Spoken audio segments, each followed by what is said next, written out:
हम पढ़ रहे हैं उत्तराखंड समसामयिकी पार्ट 10। पहला है आजीविका महोत्सव। 17 दिसंबर 2021 को मुख्यमंत्री पुष्कर सिंह धामी ने हवालबाग अल्मोड़ा में 2 दिवसीय आजीविका महोत्सव का शुभारंभ किया और ग्रामीणों को स्वरोजगार प्रोत्साहन एवं उद्यम स्थापना में उद्यमियों के सहयोग के लिए यहाँ स्थापित ग्रामीण बिजनेस इंक्यूबेशन सेंटर का उद्घाटन किया। ठीक है, आजीविका महोत्सव का तो इसमें क्या पता चला हमें कि जो आजीविका महोत्सव है ये हवालबाग अल्मोड़ा में होता है और यहाँ पे जो है ग्रामीण बिजनेस इंक्यूबेशन सेंटर का शुभारंभ हुआ है और सेम ग्रामीण बिजनेस इंक्यूबेशन सेंटर जो है पौड़ी में भी स्थापित है, कोटद्वार में। तो उत्तराखंड में जो है 2 ग्रामीण बिजनेस इंक्यूबेशन सेंटर हैं, एक हवालाबाग में है। हवालाबाग एक उसके लिए भी फेमस है ना, आपका युद्ध हुआ था किसके बीच, अगर ये आपको याद हो तो ये महेंद्र चंद और गोरखाओं के बीच हुआ था 1791 में। तो वही है आजीविका महोत्सव का कि हवालाबाग में हुआ था अल्मोड़ा में और ग्रामीण बिजनेस इंक्यूबेशन सेंटर है यहाँ, और एक और इससे पहले खुल चुका है पौड़ी के कोटद्वार में। अब दूसरा है मदर टेरेसा मेमोरियल अवार्ड। पर्यावरण और हिमालय के संरक्षण के क्षेत्र में किसको मिला है? हेस्को के संस्थापक हैं डॉक्टर अनिल प्रकाश जोशी जी, उनको मिला है मदर टेरेसा अवार्ड 2021। तो हमें याद रखना चाहिए कि डॉक्टर अनिल प्रकाश जोशी जी जो हैं ये पर्यावरण और हिमालय संरक्षण से रिलेटेड हैं और उसमें उत्कृष्ट कार्य के लिए इन्हें 2021 में मदर टेरेसा मेमोरियल अवार्ड से सम्मानित किया गया। अब हरबंस कपूर का निधन हो गया है।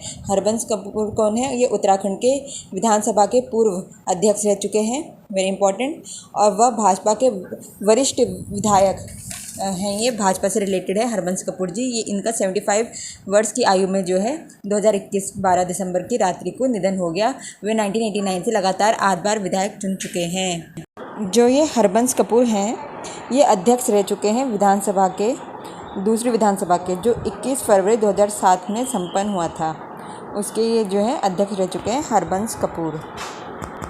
सरस मेला, राष्ट्रीय सरस मेला 2021। स्वयं सहायता समूह को स्वावलंबी, मतलब जो सरस मेला है ना ये एसएचजी से रिलेटेड होता है और स्वयं सहायता समूहों को एसएचजी कहते हैं, को सेल्फ हेल्प ग्रुप कहते हैं इंग्लिश में। तो स्वयं सहायता समूहों को स्वावलंबी बनाने के लिए तथा उनके द्वारा उत्पादित वस्तुओं को बाजार उपलब्ध कराने के उद्देश्य से 1 से 10 दिसंबर 2021 तक रुद्रपुर स्थित गांधी मैदान में राष्ट्रीय सरस मेला 2021 का आयोजन किया गया। इस मेले में राज्य के 147 स्वयं सहायता समूहों ने भाग लिया था। राष्ट्रीय सरस मेले 2021 का प्रथम एस्ट्रो विलेज 8 दिसंबर 2021 को जारी एक सूचना के अनुसार नैनीताल जिले के तालुका गांव, ये बहुत इंपॉर्टेंट है, नैनीताल जिले का तालुका गांव को राज्य का पहला एस्ट्रो विलेज के रूप में विकसित किया गया है। एस्ट्रो विलेज मतलब एस्ट्रो मतलब आकाश में तारे वारे ऑब्जर्व करने की बात हो रही होगी और विलेज का मतलब विलेज ही होता है। इस गांव में अंतरिक्ष में रुचि रखने वाले जिज्ञासुओं हेतु एरीज के सहयोग से टेलीस्कोप की स्थापना की जा रही है। तो एरीज हमने पढ़ा था ना, 1955 में एक ऑर्गेनाइजेशन बनी है एरीज, तो वो है एरीज। तो जो 2004 में क्या हो गई थी, ऑटोनोमस हो गई थी और डीएसटी इससे फंड करती है। तो एरीज है मनेरा पीक पे नैनीताल में। तो एरीज है वो जो है यहाँ पे दूरबीन लगाने का काम कर रही हैं और नैनीताल में तालुका गांव है, वहाँ पे प्रथम एस्ट्रो विलेज का डेवलपमेंट हुआ है। अब सीडीएस जनरल विपिन रावत का निधन, ये बड़ी दुख की बात है। 8 दिसंबर 2021 को कन्नूर तमिलनाडु के करीब वायुसेना के MI-17, तो कौन सा हेलीकॉप्टर था? MI-17 था, ये रशिया वाले हेलीकॉप्टर हैं। हादसे में देश के प्रथम सीडीएस हमारे जनरल विपिन रावत जी और उनकी पत्नी मधुलिका रावत, पत्नी का नाम मधुलिका रावत और उनका नाम जनरल विपिन रावत व अन्य 11 सैन्य कर्मियों का निधन हो गया। मूल रूप से ये सैण गाँव के थे और पौड़ी निवासी जनरल रावत 31 दिसंबर 2016 से 31 दिसंबर 2019 तक थल सेना के प्रमुख थे। 27 थल सेना के प्रमुख थे। विपिन रावत जी 27 थल सेना के प्रमुख थे और 1 जनवरी 2020 को सीडीएस का फॉर्मेशन हुआ था और उसके ये प्रथम सीडीएस के रूप में पदासीन हुए थे। अब पीएम द्वारा देहरादून में शिलान्यास व लोकार्पण, ये बहुत इंपॉर्टेंट है। 4 दिसंबर 2021 को देहरादून में प्रधानमंत्री नरेंद्र मोदी ने कुल 18,199, जिसमें से 15,626 और 2,575 करोड़ रुपए की परियोजना का शिलान्यास और लोकार्पण किया। पहले आता है 15,626 का, जिनमें 11 परियोजनाएँ हैं। 11 परियोजनाएँ हैं 15,626 रुपये में। इसमें पहली परियोजना है Delhi Dehradun expressway, very important expressway. जैसे हमने सुना है बुंदेलखंड एक्सप्रेसवे और गंगा एक्सप्रेसवे जो यूपी में बहुत फेमस है, ऐसे उत्तराखंड में बन रहा है Delhi Dehradun expressway. Haridwar ring road, Lakshman Jhula के निकट पुल, देहरादून पोटा साहिब रोड, नजीमाबाद कोटद्वार चौड़ीकरण, बद्रीनाथ अवस्थापना सुविधा विस्तार, ये उसी की तरह है केदारनाथ टाइप। जैसे केदारनाथ तो खैर त्रासदी के कारण डेवलप हुआ, पर अब जो है बद्रीनाथ पे भी ध्यान दिया जा रहा है, उसका विस्तार और सुविधा किया जा रहा है। गंगोत्री यमुनोत्री अवस्थापना सुविधा विस्तार। और आप देखो जितने भी धाम हैं वहाँ पे वर्ड यूज़ किया जा रहा है अवस्थापना सुविधा विस्तार। फिर Haridwar medical college, child friendly city project, Dehradun में जल सड़क ड्रेनेज सिस्टम विस्तार। तो देहरादून में क्या है, जल सड़क ड्रेनेज सिस्टम में विस्तार आदि। फिर 2573 करोड़ रुपए के 7 परियोजनाएं हैं, जो कि हैं 120 मेगावाट की व्यासी परियोजना, Himalayan cultural centre, state of perfume and aroma laboratory, Devprayag Srikot road चौड़ीकरण, ब्रह्मापुरी कोरिया रोड चौड़ीकरण, बाम लगड़ भूस्खलन एरिया ट्रीटमेंट व सकलीधार श्रीनगर देवप्रयाग के बीच भूस्खलन ट्रीटमेंट आदि। तो इसको वापस से पढ़ने की ज़रूरत है नहीं, क्योंकि हम आगे इन सभी को इन डिटेल पढ़ने वाले हैं। तो इसमें पहला जो था 15,626 रुपये का दिल्ली देहरादून एक्सप्रेसवे, इसको समझाया गया है। जो दिल्ली देहरादून एक्सप्रेसवे है, ये 4 दिसंबर 2021 को देहरादून में प्रधानमंत्री मोदी जी ने दिल्ली देहरादून एक्सप्रेसवे, दिल्ली देहरादून आर्थिक गलियारा का शिलान्यास किया। इस एक्सप्रेसवे के संबंधी कुछ मुख्य तथ्य इस प्रकार हैं। इस परियोजना को भारतमाला प्रोजेक्ट के अंतर्गत दिल्ली सहारनपुर देहरादून आर्थिक गलियारे के रूप में 2020 में ही मंजूरी मिल गई थी भारतमाला प्रोजेक्ट के अंडर। तो यह जो भारतमाला प्रोजेक्ट है, ये सन 2017 में सेंट्रल गवर्नमेंट के द्वारा अप्रूव हुआ था। ये mega road and highway project है, जिसमें कि हाई स्पीड रोड नेटवर्क का डेवलप किया जाएगा। ये किसी तरह से हमारा जो इंफ्रास्ट्रक्चर डेवलपमेंट का पार्ट है और लॉजिस्टिक्स को इम्प्रूव करने का एक पार्ट है। और इसका एम है टू इम्प्रूव कनेक्टिविटी 3 तौर पे बढ़ानी है। पहला है इकोनॉमिक कॉरिडोर के रूप में आर्थिक गलियारा डेवलप करना, या फिर बॉर्डर एरिया या फार फ्लंग एरियाज़ में जो है रोड कनेक्टिविटी पहुंचाना, इसका एम है। मतलब 3 एम है इसका। इकोनॉमिक कॉरिडोर बनाना है देश में, बॉर्डर एरियाज़ को अच्छे से इंफ्रास्ट्रक्चरली साउंड बनाना है, फार फ्लंग एरियाज़ में जहाँ पर रिमोट एरियाज़ हैं, जहाँ जाया नहीं जा सकता, वहाँ पर जाना जो है सुगम बनाना है। इसका एम किसका एम है? भारतमाला प्रोजेक्ट। तो भारतमाला प्रोजेक्ट के अंडर ही जो है आपका ये स्कीम चली है दिल्ली देहरादून एक्सप्रेसवे का। और उसके अंदर कौन से सब पार्ट में? इकोनॉमिक कॉरिडोर के अंदर। आर्थिक गलियारा वर्ड यूज़ किया ना, तो उसे इकोनॉमिक कॉरिडोर कहते हैं। तो इसका मतलब 3 सब पार्ट हैं जो आपका भारतमाला प्रोजेक्ट है, कि कोई भी रोड अगर बनती है या तो वो इकोनॉमिक कॉरिडोर के रूप में बनेगी, या तो वो बॉर्डर एरिया डेवलपमेंट के रूप में बनेगी, या फार फ्लंग एरियाज़ में पहुंचने के रूप में बनेगी। तो ये जो दिल्ली देहरादून एक्सप्रेसवे बना है, ये आर्थिक गलियारा के रूप में बनी है भारतमाला प्रोजेक्ट के अंदर। और 2020 में ही जो है इसे सरकार ने मंजूरी दे दी थी। इस एक्सप्रेसवे की अक्षरधाम से देहरादून तक की कुल लंबाई 175 किलोमीटर है। अक्षरधाम कहाँ पे है? ये दिल्ली नोएडा जंक्शन पे है अक्षरधाम। वहाँ से लेके जो है देहरादून तक की कितनी लंबाई है? 175 किलोमीटर की लंबाई है। और लागत ऑलमोस्ट 8,600 करोड़ का है। इसे बन जाने के बाद जो है देहरादून से दिल्ली मात्र 2.5 घंटे में पहुँचा जा सकेगा। अभी 4 घंटे लगते हैं, और ये जब बन जाएगा पूरा तो 2.5 घंटे लगेंगे। इस पर वाहन की रफ्तार 100 किलोमीटर घंटा होगी। चूँकि ये एक्सप्रेसवे राजाजी नेशनल पार्क से होकर गुजरेगा, अतः वन्यजीवों को इस प्रोजेक्ट से सुरक्षित रखने के लिए पार्क में 12 किलोमीटर का ऊपरगामी एलिवेटेड मार्ग बनाया जाएगा, जो कि एशिया का सबसे लंबा वन्यजीव संरक्षण एलिवेटेड कॉरिडोर होगा। तो ये बहुत इम्पोर्टेंट है कि राजाजी नेशनल पार्क से जानवरों की सुरक्षा के लिए क्या बना रहे हैं? एलिवेटेड मार्ग बनाया जा रहा है 12 किलोमीटर का, जो कि एशिया का सबसे लंबा वन्यजीव संरक्षण एलिवेटेड कॉरिडोर होगा, 12 किलोमीटर का लंबा। अब एलिवेटेड का मतलब ये नहीं है कि जानवर ऊपर से जा रहे हैं, गाड़ियाँ नीचे जा रही हैं, ऐसे नहीं है। जानवर कहाँ समझेगा ऊपर से जाना है, तो इसमें जो है गाड़ियों को ऊपर से ले जाएंगे मेरे हिसाब से। तो 12 किलोमीटर का ऊपरगामी एलिवेटेड मार्ग बनाया जा रहा है, मतलब पुल ब्रिज के माध्यम से कुछ बनाया जाएगा, ताकि जानवर आराम से नीचे से पास हो सकें और राजाजी नेशनल पार्क के जानवर डिस्टर्ब ना हो, इसके लिए 12 किलोमीटर ऊपर। और ये एशिया का सबसे लंबा है, इंपॉर्टेंट वर्ड है, एशिया का सबसे लंबा वन्य जीव संरक्षण एलिवेटेड कॉरिडोर। एशिया का सबसे लंबा वन्य जीव संरक्षण एलिवेटेड कॉरिडोर। इस एक्सप्रेसवे पर जल संचालन हेतु प्रत्येक 500 मीटर की दूरी पर वाटर रिचार्ज पॉइंट बनाया जाएगा। जल संचयन के लिए मतलब जल कंजर्वेशन के लिए प्रत्येक 500 मीटर की दूरी पे जो वाटर रिचार्ज पॉइंट बनाया जाएगा। इस एक्सप्रेस वे पे 6 इंटरचेंज होंगे, 4 फ्लाईओवर होंगे, 6 प्रमुख पुल होंगे, 10 माइनर्स होंगे, 2 रेलवे ROV होंगे और 10 VUP होंगे। यहाँ पे VUP का मतलब होता है वैक्यूलर अंडरपास, मतलब ऊपर से ट्रेन जा सकती है और रोड जा सकती है और उसके नीचे छोटी सी टनल जैसी होती है, उसके अंदर से गाड़ी निकल रही है, तो उसे VUP कहते हैं। फिर उसके बाद दूसरा टर्म था इंटरचेंज कहते हैं। अगर आप दिल्ली गए होंगे तो वहाँ पे बहुत सारे हाईवे एक के ऊपर नीचे एक के नीचे लगे हुए हैं, मतलब बहुत सारे रोड्स हैं जो फ्लाईओवर 4-5 फ्लाईओवर एक के ऊपर एक के नीचे इस तरह से अरेंज्ड है और उनका शेप का कोई सर्कुलर है, कोई लेफ़्ट को मुड़ रहा है, कोई राइट को मुड़ रहा है। इस तरह से जब बहुत सारे फ्लाईओवर एक साथ होते हैं तो उनको कहते हैं इंटरचेंज। फ्लाईओवर तो आपको पता है, नॉर्मल फ्लाईओवर को फ्लाईओवर कहते हैं। पुल हो गए, माइनर और रेलवे ROV, ये मुझे अभी पता नहीं है। इस एक्सप्रेसवे को 2024 तक बनने का लक्ष्य है। तो ये दिल्ली देहरादून एक्सप्रेसवे को 2024 तक बनाने की बात की गई है। 2021 में इसको जो था अप्रूवल मिला था। इस एक्सप्रेस पर जो है 2082 करोड़ की लागत से 51 किलोमीटर लंबा ग्रीनफील्ड अलाइनमेंट बनेगा। आपका कितना 51 किलोमीटर लंबा, और उसके लिए कितने रुपए खर्च हो रहे हैं? 2082।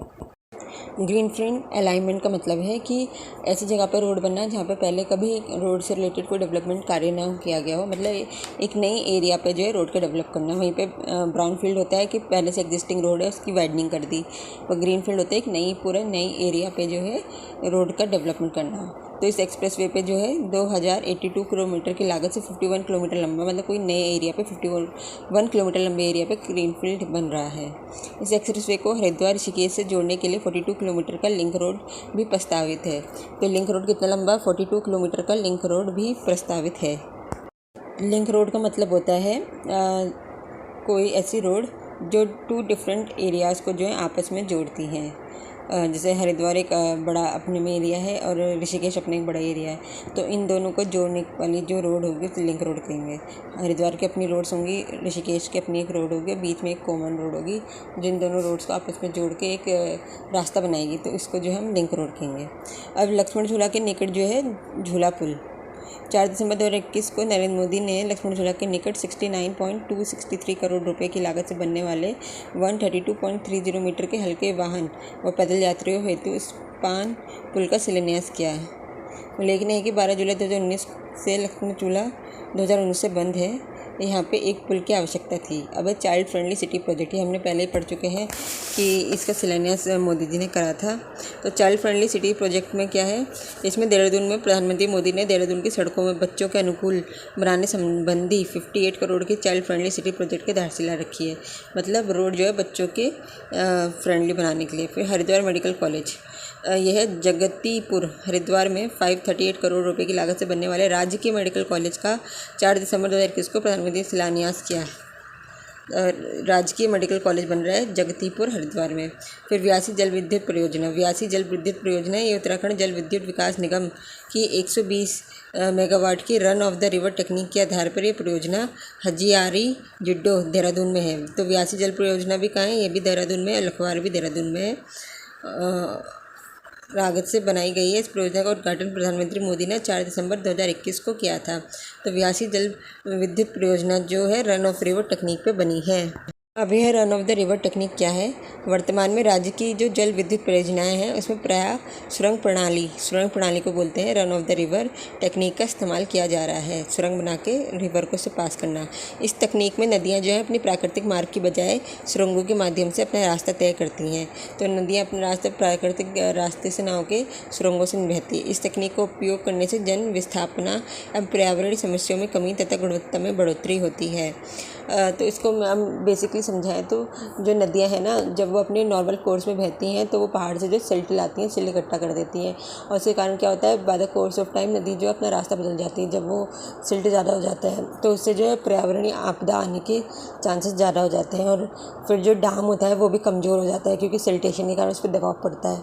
तो इस सबको सॉल्व करने के लिए जो है टनल के थ्रू पास किया जाता है। एक बार जब टनल में सिल्टेशन आती है तो नदी को रोक के उस टनल की सफाई करके वो सिल्ट को निकाल दिया जाता है। तो यह जो इस तरह से बेनिफिशियल हो जाता है। और जो सैंड होती है उसकी ज़रूरत तो होती है, तो वो सरकार को सैंड भी मिल जाती है। तो ये है run of the river technique. अब हमने अभी तक जो है 2 बहुउद्देशीय परियोजनाओं के बारे में पढ़ा है, एक लखवार है और एक है व्यासी।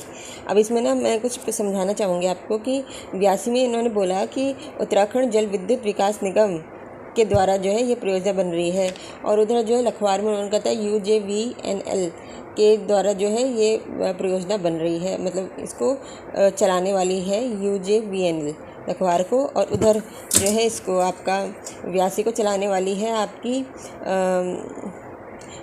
उत्तराखंड जल विद्युत विकास निगम। तो ये है क्या, तो थोड़ा इसको अंडरस्टैंड करने की ज़रूरत है।